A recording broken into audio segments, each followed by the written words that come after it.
Meu nome é Maurício Augusto Marques, fiz filosofia, fiz direito e hoje me dedico aos carros antigos. Venho de uma família pioneira no meio do antigo mobilismo. Meu avô não pode ser considerado isso porque ele comprava só porque ele gostava, ele não era um colecionador. Pode considerar que meu pai, Flávio Augusto Marques, foi um dos grandes pioneiros e ele que me incentivou a gostar disso daí. Na verdade, foi uma coisa muito natural gostar. Eu não brincava de carrinho, eu brincava de carrão. Tinha uma coleção grande em casa e um dos carros que me chamava muito a atenção era o Porsche 356. Ele era laranja e, com o passar do tempo, eu querendo um carro novo, quando eu fiz 18 anos, falei, pai, quero um carro novo para poder andar. Ele falou, Maurício, escolhe um dos carros lá no galpão, restaure você o carro e o carro é teu. Com 17 anos para 18, você não tinha muita bala para restaurar. Dei um fundo no carro, botei uma mecânica de Fusca e saí andando no carro. Naquela época em que fundo nos carros, essa adesivação fosca, isso não existia. E foi da minha cabeça, falei, vou dar um fundo, encher de adesivo e fingir que é um carro de competição. E com o passar do tempo eu sou apaixonado pela cor da Gulf, o azul calcinha com laranja, pintei o carro fundo de novo, nunca tinta. E depois de 15 anos do carro parado, eu quis retomar o presente que meu pai me deu, removi o carro inteiro e deixei só a borda do capô azul e laranja para o pessoal lembrar que era aquele carro que eu já andava em Interlagos. Hoje o carro tem uma mecânica de Porsche 1600 com preparação 1750. Esse carro era carroceria Reuter, já tinha saído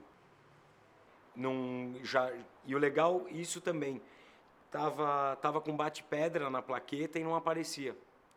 Então foi aquilo, eu futucando, achei a plaquetinha Reuter, fizeram 45 carros desse e esse é o 44º.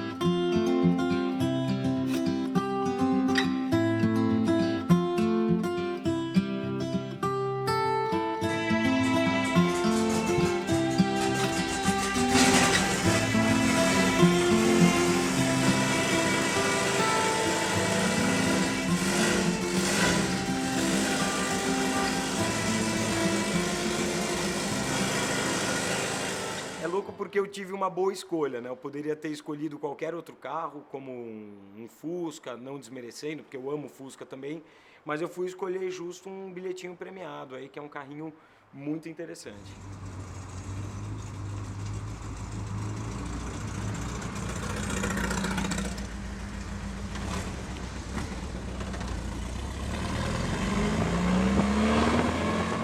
Na grande verdade, meu pai achava que esse carro era 54, não 51, porque ele não tinha o vidro bipartido.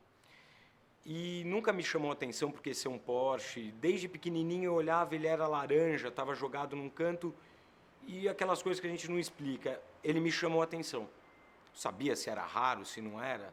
Meus amigos falam, pô, você escolheu porque é um 356-51. Na época eu era pequeno, nem sabia direito, eu gostei daquele carro. E aos poucos a gente foi mexendo no carro, a gente foi procurando um pouco de história, fui conferir o número de chassi que estava por cima daquele bate-pedra e fui descobrir que o carro era 51. E aí começa a pesquisa, começa a ver algumas fotos dos carros e a primeira vez que eu descobri o histórico desse carro foi num e-mail que mandaram da subida de montanha, que aparece esse carro de costas.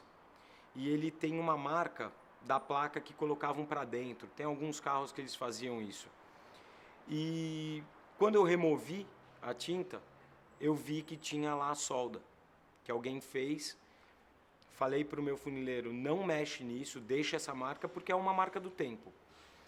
E conversando depois com a irmã do Christian Reis, o famoso Bino, era o ídolo, né, das pistas aqui no Brasil, junto com outros pilotos, conversando com ela, eu falei, olha, eu tenho foto no livro do Bino que mostra um carro prateado. E eu tenho também a foto, tenho o e-mail com as fotos. Ela falou, era o da placa? Sim, esse carro eu cheguei a descer com ele para a praia. Eu desci em 45 minutos, do Brooklyn até o Guarujá. Uma senhora sensacional, fui passar uma tarde com ela agradabilíssima. E uma coisa muito marcante foi que quando eu fui manobrar o carro para ir embora,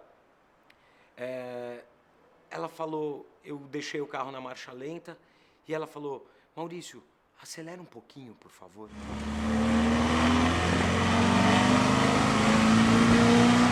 Aí eu comecei a acelerar e já olhando para a carinha dela, e ela, sabe, deve ter passado um filme na cabeça dela de tanta besteira que ela fez. Ela fala, Maurício, eu deixava a cara derrapando na rua porque eles não conseguiam andar comigo. Então você imagina o que eu proporcionei para essa senhora. Então para mim foi um dia assim impagável.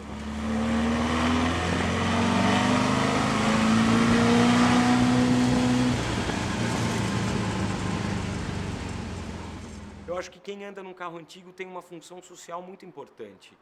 Você não pode tão somente andar num carro e fechar os vidros.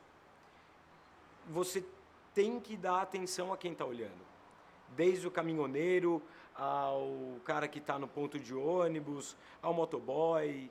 Você é obrigado a falar o ano que é o carro, se o carro é original ou se não é, porque pô, se ele está te perguntando, ele está gostando, ele está sorrindo para você.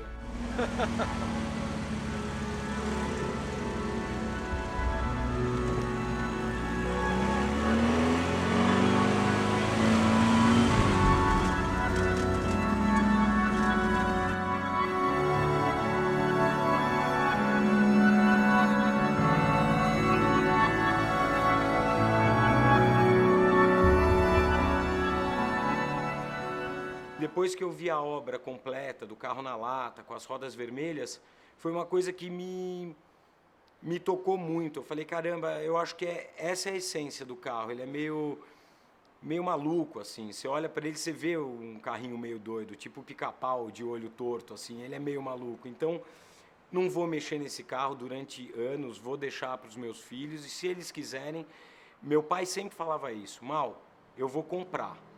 O dia que eu morrer, vocês veem o que vocês vão fazer. E vai ser mais ou menos isso. Se um dia meu filho gostar ou não, eles que restaurem. Eu gosto desse jeito louco que ele tá, também sou um pouco louco, então a gente se identificou. E eu tenho uma relação meio de alma com esses carros, principalmente esse que quando eu vou pegar outro carro para andar, eu sinto que ele fica enciumado. É um negócio que vocês vão achar louco, mas para alguns colecionadores eles vão saber o quão são eu sou em falar isso. Esse carro tem alma e a gente se identifica demais. Como se você tivesse com aquela sua primeira namoradinha e está começando a se envolver com outras meninas e você não pode largar porque é a sua namoradinha. Essa é a minha namorada. Namorado, velhos usa.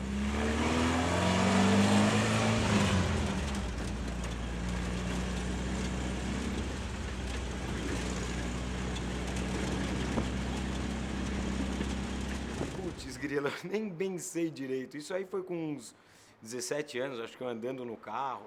Puta, na verdade eu não sei. Eu lembro de alguma coisa assim na coleção. Falei, esse daí é o velho Zusa. Sabe quando veio assim? E é engraçado, todo mundo conhece esse carro não como Porsche 356 51 Pré-A. Eles, Mal, você vai com o velho Zusa? Ele já pegou nome. Tanto ele tem alma que as pessoas não chamam ele pela marca, e sim pelo nome dele. Tem alma esse carro.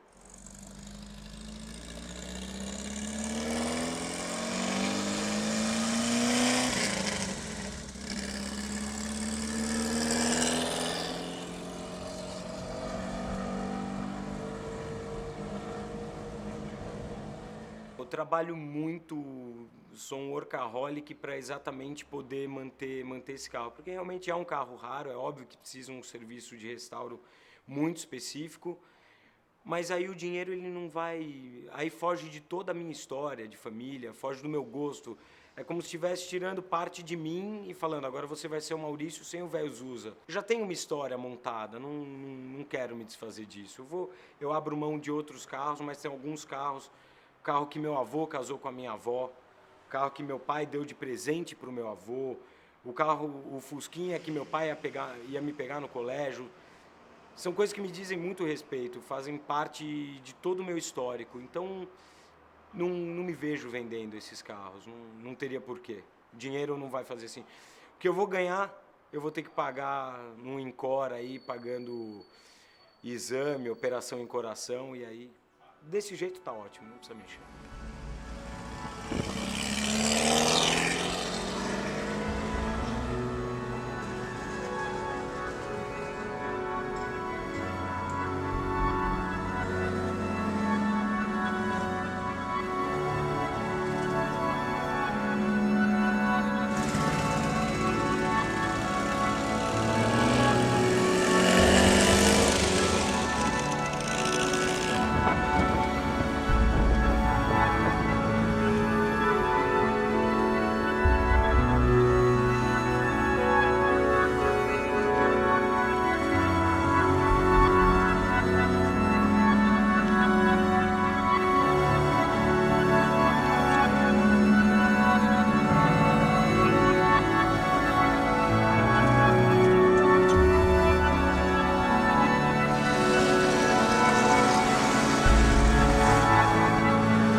Eu tô dando vida ao carro, né? E ele provavelmente ele é grato a mim. Porque ele estava lá encostado, poderia ter vendido, poderia ter deixado ele mais 10, 20 anos, sei lá. Não, eu cuidei dele, eu cuido muito dele. Não em relação à pintura, isso daí para mim não quer dizer nada. O carro está vivo.